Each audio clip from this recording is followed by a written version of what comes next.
Bonjour et merci de nous rejoindre pour une nouvelle vidéo de Courrier International. Je me présente, je m'appelle Laura Guesviller. Je suis avec John Rick MacArthur, que vous voyez apparaître à l'image, qui est le directeur du magazine Harper's. Donc il est avec nous depuis New York. Et le magazine, donc c'est le Harper's, c'est le magazine de référence de la gauche américaine. On a voulu l'interviewer pour parler de l'autre Amérique, cette Amérique qui n'a pas voté pour Donald Trump et qui a déjà commencé à rentrer en résistance contre le président. Et on avait voulu lui poser la question, comment on peut résister contre Donald Trump, comment ça s'organise. Donc pour commencer, donc dans l'édition de cette semaine du Harper's, vous avez présenté donc un article on voit donc Donald Trump derrière les barreaux, et en titrant « Comment rendre l'Amérique grande de nouveau ». Et dans l'édito, ça va droit au but. Vous dites il faut rentrer en résistance et ne pas le faire serait une preuve d'abandon. Ah, tout à fait. Mais j'ai commencé en faisant une couverture un peu satirique. Bien sûr, on joue sur la revendication de Trump lors de la campagne d'emprisonner, de mettre en prison Hillary Clinton. Alors on met métaphoriquement, on met Trump derrière les barreaux pour dire qu'on n'est pas faible, on peut résister et on peut répliquer de façon satirique, méchante et sérieuse en même temps. Donc, parce qu'il y a plein de méthodes pour résister. Il y a la méthode que vous voyez, vous, les cinéphiles français, dans Monsieur Smith au Sénat, où Jimmy Stewart, qui est un genre de parvenu politique, arrive à Washington, il est accablé par la corruption, il engage ce qu'on appelle un filibuster, ce qui est un truc parlementaire pour empêcher que les votes soient promulgués, les mauvais votes soient promulgués. Alors, il y a ça, il y a la résistance politique et technique, mais il y a aussi la résistance d'esprit. Bien sûr, si on est solidaire, si on est contre la folie de Trump et on se sent unifié dans ce mouvement, dans ce mépris pour la folie de Trump, on peut survivre. Et c'est très important psychologiquement de résister avec de l'esprit. Dans le magazine, vous avez présenté donc un guide. Voilà, c'était le titre, un guide pour résister à Donald Trump. Donc les grandes lignes, qu'est-ce que vous essayez d'insuffler à vos lecteurs? Il y a plusieurs terrains sur lesquels on doit combattre Trump. Il y a surtout côté droit civique, côté droit des minorités. Il faut vraiment lutter contre sa tendance à qualifier les Noirs, les homosexuels, les féministes, les femmes en général, il faut dire, comme des gens pas très importants. Donc, déjà, il faut parler à haute voix contre cette tendance trumpienne de mettre des gens dans des catégories ridicules et très serrées, très étroites. Donc, mais il y a aussi un côté pratique et philosophique encore. Je reviens sur la résistance philosophique et d'esprit, où il faut dire, parce que c'est très compliqué à gauche, si on parle, parce que moi, essentiellement, je suis un homme de la gauche, j'ai soutenu Bernie Sanders, et il y a trois sujets sur lesquels Trump et Sanders étaient quasiment d'accord, et le plus important, c'est le libre-échange et la globalisation, en gros. Mais Trump, il s'est entouré de milliardaires, de gens incroyablement riches, au nom des petits gens, des petits blancs, qui ont voté contre la globalisation. Ce sont des gens qui ont des ambitions pharaoniques côté argent, monde, domination de l'Amérique, domination du capital américain, etc. Donc, il faut résister aussi à la simplification, les réponses ou les constats simplistes de Trump, sans perdre conscience des vrais plans légitimes de ces gens qui ont voté pour lui. Parce qu'on ne peut pas mépriser un ouvrier qui a perdu son emploi dans l'industrie d'acier ou je ne sais pas trop bien, d'auto, etc., au Mexique, en Chine, qui est désespéré et qui a voté pour Trump par désespoir. Donc vous les comprenez? Est-ce que comment on appelle ça, vous êtes d'accord avec ce que disait Hillary Clinton, que les électeurs de Trump étaient le panier des pitoyables? Pas du tout, pas du tout. Et moi, venant de la gauche, j'étais très critique d'Hillary Clinton et je blâme en quelque sorte les Clinton ou la politique clintonienne, côté libre-échange, côté l'ALENA, côté accord avec la Chine, pour donner à Trump l'ouverture pour gagner, parce que ils n'ont jamais vraiment cédé sur ce point. Les démocrates restent le parti du libre-échange, de la globalisation, et ils ont permis à Trump de saisir le terrain. Alors il faut, en même temps qu'on critique Trump, qu'on méprise son idiotie, sa connerie, il faut en même temps sympathiser avec les victimes de cette politique clintonienne qui nous a menés à Trump, à la victoire de Trump. Dans l'édito du magazine, vous dites aussi que donc, Donald Trump est un président différent, comme vous n'en avez jamais eu dans l'histoire des États-Unis, et que ça implique des citoyens différents. Qu'est-ce que vous vouliez dire? Que ça implique des citoyens différents, oui. Vous voulez dire... C'est dans l'édito, vous disiez... Dans quel sens? Dans l'édito, c'était...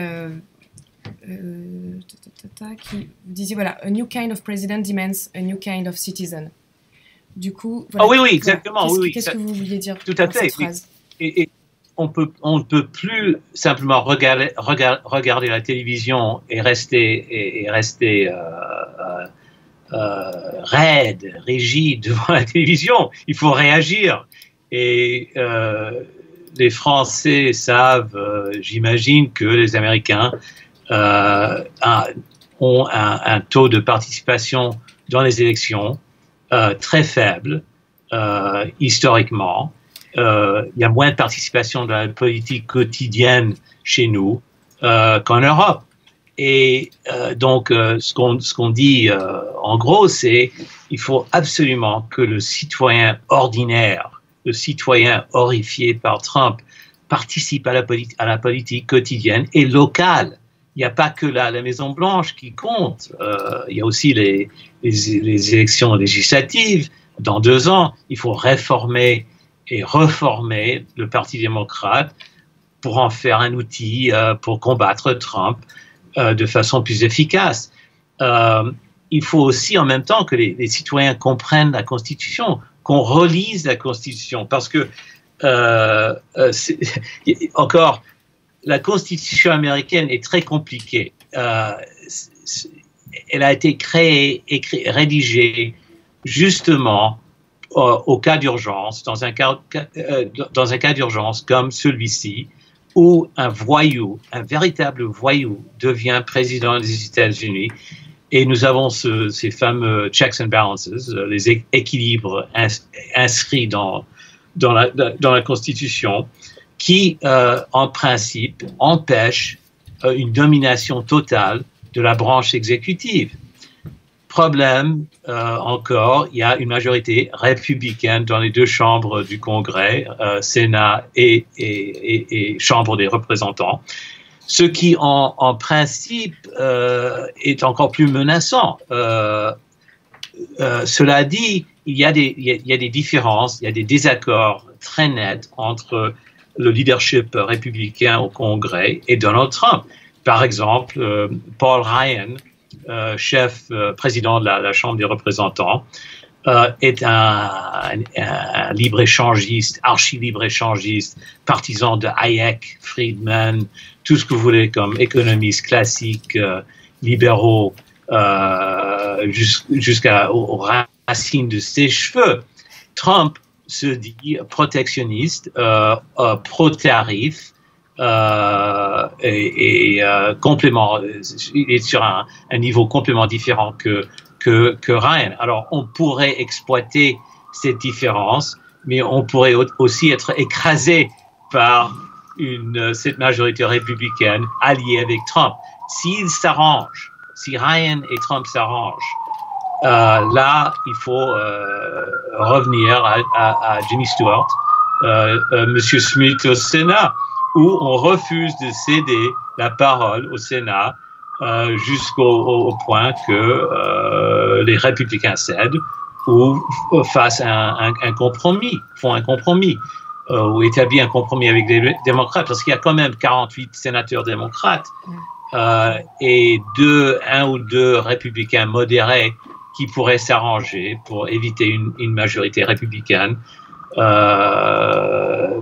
lors d'une dispute importante. Il y a aussi la branche judiciaire et il y aura aussi un grand combat au sujet du prochain juge nommé à la Cour suprême. Donc, les enjeux sont très importants. Il y a l'avortement légal, il y a l'immigration, il y a le statut des immigrants, parce que Trump a annoncé pendant la campagne qu'il allait emprisonner les immigrants ou les renvoyer. Il allait empêcher les musulmans d'entrer dans le pays. On allait faire des choses horribles. On allait ériger un mur entre le Mexique et l'Amérique, etc. Mais tout ça, c'est de la rhétorique, bien sûr. Mais si ça devient une réalité, il faut faire recours au cours de justice. Donc, il y a des moyens pour résister. Mais pour résister de façon intelligente, il faudrait que les citoyens s'informent et qu'ils apprennent à utiliser la Constitution et à encourager les politiciens eux-mêmes d'utiliser et de comprendre la Constitution. Encore un problème, un empêchement, et c'est que Barack Obama, comme tous ses prédécesseurs, a pris trop de pouvoir, a pris des décisions anticonstitutionnelles qui ont fait un précédent, qui aideront Trump à faire des choses bêtes, stupides, dangereuses, etc. Donc, par exemple, en Libye, le renversement de Kadhafi, encouragé par notre cher Sarkozy et appuyé par Hillary Clinton et Barack Obama, a été appuyé par l'Amérique sans le consentement du Congrès, qui est exigé, revendiqué dans la Constitution. Il l'a simplement fait. Il a envoyé les chasseurs, les bombardiers, pour attaquer les troupes de Kadhafi sans demander la permission du Congrès. Donc, Trump va dire, il n'est pas bête, il est fou, mais pas bête. Il va probablement dire, voilà, si je veux répliquer, si je veux attaquer la Corée du Nord ou faire une attaque préemptive, je n'ai pas à demander la permission du Congrès. Très, très dangereux.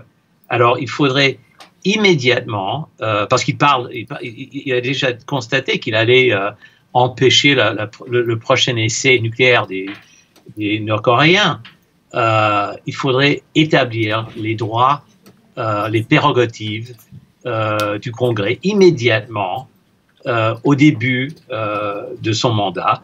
Mais là, il va falloir l'aide des républicains. Il faudrait que les démocrates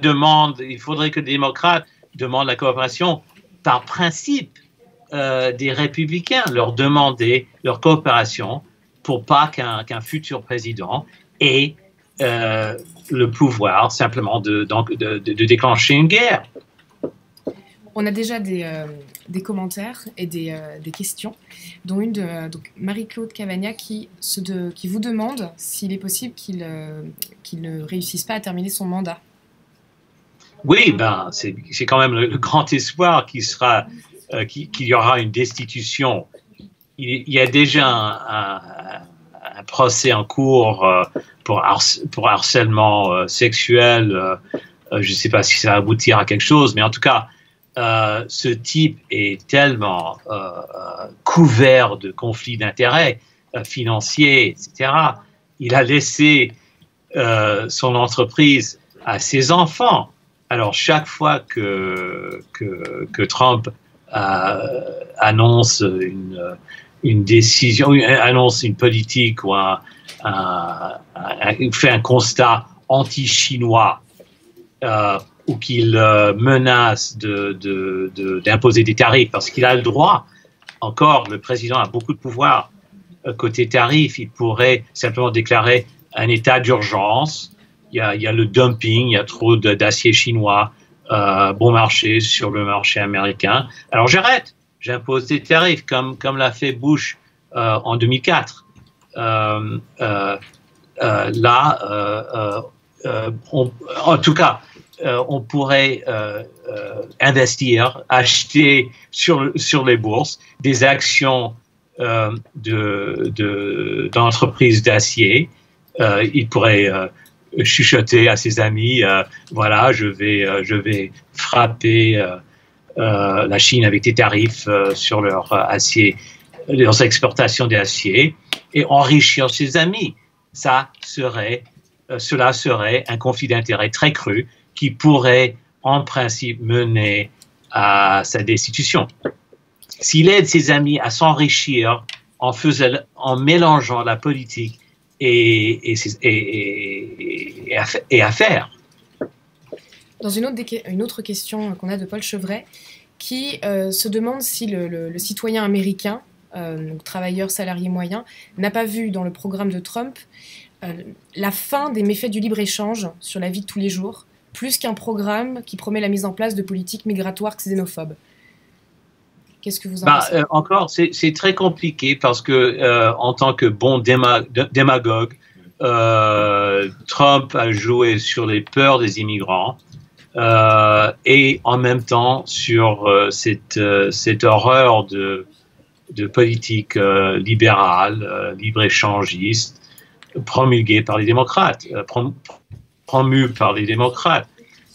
Mais on n'est pas obligé d'être raciste pour comprendre que les deux sujets sont liés. En réalité, s'il y a un surplus de travail, de main-d'œuvre bon marché dans le marché et surtout du travail, de la main-d'œuvre illégale sur le marché américain, où il y a les pauvres Mexicains exploités qui travaillent à 3 $ l'heure ou 4 $ l'heure, sans protection, sans rien, sans bénéfice social, ça quand même, ça coupe les jambes des pauvres noirs qui travailleraient pour le salaire minimum de 7,25 $ l'heure, garanti par le Congrès. Donc, on met les deux factions, les deux groupes d'intérêt en conflit, en compétition. Et c'est là où Trump est très, très méchant et très efficace dans sa politique. Alors, les petits gens, les petits blancs, les petits blancs surtout, on voit l'emploi qui s'envole au Mexique, en même temps que les immigrants illégaux arrivent aux États-Unis. Alors, on fait le lien, alors que le vrai problème, c'est l'accord de libre-échange qui encourage l'exportation de l'emploi industriel au Mexique et en Chine. Ça n'a rien à faire. Et en même temps, il y a les grands bourgeois, les capitaines d'industrie, les chefs d'entreprise qui profitent de la main-d'œuvre mexicaine illégale. Parce qu'on est joyeux de recevoir ces gens sans sans papier, sans protection, parce que si on porte plainte, si on n'est pas content des conditions de travail, il n'y a rien à faire. Alors on travaille pour rien, quasiment. Et ça, c'est encore un endroit où il y aurait peut-être un conflit entre Trump et ses amis républicains, parce que ces mêmes chefs d'entreprise qui apprécient dans Trump son engagement pour baisser les impôts sur les riches, etc., pour enrichir les riches, en même temps, ils adorent la main-d'œuvre illégale parce qu'ils en profitent. Quand on préparait cette interview, vous m'expliquiez que vous étiez inquiet, mais que vous essayez aussi de garder un peu d'ironie et d'humour sur la situation. Ça sera peut-être l'époque d'or de la satire. On voit déjà à la télévision des satiristes, des gens qui font des satires extrêmement drôles au sujet de Trump. Il y a le grand comédien Alec Baldwin qui imite Trump parfaitement sur une émission de télévision Saturday Night Live. Alors, si vous voulez regarder quelque chose de vraiment drôle, regardez Alec Baldwin qui joue le rôle de Trump. Alors, il faut rire, il faut rigoler un petit peu en même temps qu'on pleure. Mais j'avoue que mon côté satirique à présent est écrasé par mes sentiments de peur, parce que ce type peut faire n'importe quoi. Il peut faire d'un coup, sur le coup, il pourrait attaquer avec des chasseurs, avec des bombardiers, sans dire quoi que ce soit à qui que ce soit, sans avertir la presse. Il pourrait envoyer des agents pour arrêter des reporters, arrêter des journalistes, parce qu'il est très, très anti-presse, anti-média. Mais il ne faut pas exagérer. C'est quand même un vendeur. Comment dit-on? C'est un promoteur. Et en tant que promoteur et vendeur, il n'a pas vraiment d'idéologie au-dessus de sa foi dans ses propres capacités de vendre, de réussir. Donc, si ça marche, c'est bon. Si ça ne marche pas, si ça se vend, c'est bon. Si ça ne se vend pas, c'est mauvais. Alors, il y a aussi ce côté de Trump pratique. Alors, s'il voit qu'il est vraiment détesté par tout le monde, il prend des décisions idiotes, qu'il est repoussé et ridiculisé par tout le monde, il a la capacité de reculer. C'est un grand hypocrite. Il dit il raconte beaucoup de mensonges. Donc, il a quand même la capacité de reculer pour des raisons pratiques, pas pour des raisons morales ou par principe. Mais il pourrait faire marche arrière s'il voit que ça ne marche pas, tout simplement. Alors, il faut sans arrêt repousser les pires idioties et un peu se moquer de lui. Parce que je pense aussi qu'il est très sensible à la moquerie. Très bien. Et c'est une bonne façon de l'attaquer, de le critiquer. Très bien. Merci d'avoir répondu à mes questions en tout cas. Et merci à vous de nous avoir suivis.